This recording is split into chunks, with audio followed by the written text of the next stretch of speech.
রোহিঙ্গাদের উপর গণহত্যা চালায় মিয়ানমার। রোহিঙ্গা গণহত্যা মামলার শুনানিতে আন্তর্জাতিক আদালত বিচারকদের কাছে এ অভিযোগ তুলে ধরেন।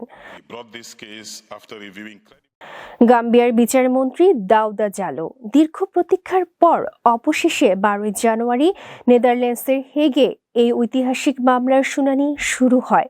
তবে শুনানিতে মিয়ানমার গণহত্যার বিষয়টি অস্বীকার করে। মুসলিম অধ্যুষিত পশ্চিম আফ্রিকার দেশ গাম্বিয়া 2019 সালে ওআইসির সমর্থনে আন্তর্জাতিক আদালতে মিয়ানমারের বিরুদ্ধে রোহিঙ্গা গণহত্যার অভিযোগ এনে মামলাটি দায়ের করে।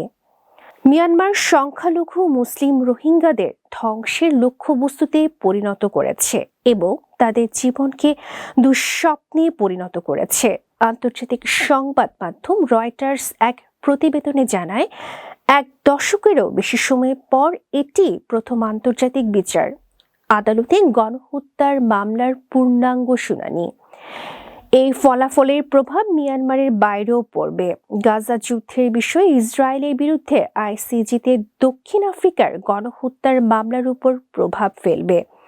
2017 সালে মিয়ানমার সশস্ত্র বাহিনী একটি অভিযান শুরু করে, যার ফলে কমপক্ষে 7,30,000 রোহিঙ্গা তাদের বাড়িঘর ছেড়ে প্রতিবেশী দেশ বাংলাদেশে চলে যেতে বাধ্য হয়, যেখানে তারা হত্যা, গণধর্ষণ এবং অগ্নিসংযোগের কথা বিশ্ববাসীর কাছে তুলে ধরে।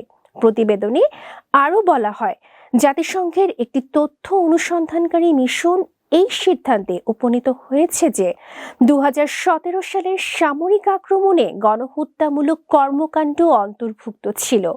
শুনানির আগে হেগে বক্তব্যে রোহিঙ্গা ভুক্তভোগীরা বলেন, তারা চান আন্তর্জাতিক আদালতে দীর্ঘ প্রতীক্ষিত মামলার ন্যায় বিচার হোক। রোহিঙ্গা নির্যাতিত জনগোষ্ঠী ন্যায় বিচার চান। তারা বলেন, আমরা এমন একটি ইতিবাচক ফলাফলের আশা করছি যা বিশ্বকে জানাবে যে মিয়ানমার গণহত্যা করেছে। আমরা এর শিকার এবং আমরা ন্যায় বিচার পাওয়ার যোগ্য। 2019 সালে আইসিজিতে মামলার প্রাথমিক শুনানিতে মিয়ানমারের তৎকালীন নেত্রী অং সান সুচি গাম্বিয়ার গণহত্যার অভিযোগকে অসম্পূর্ণ এবং বিভ্রান্তিকর বলে প্রত্যাখ্যান করেছিলেন। 2021 সালে যখন সেনাবাহিনী নির্বাচিত বেসামরিক সরকারকে উৎখাত করে এবং গণতন্ত্রপন্থী বিক্ষোভকে সহিংসভাবে দমন করে, তখন থেকে মিয়ানমার আরও অস্থিরতার মধ্যে রয়েছে, যার ফলে দেশব্যাপী সশস্ত্র বিদ্রোহের সূত্রপাত শুরু হয়।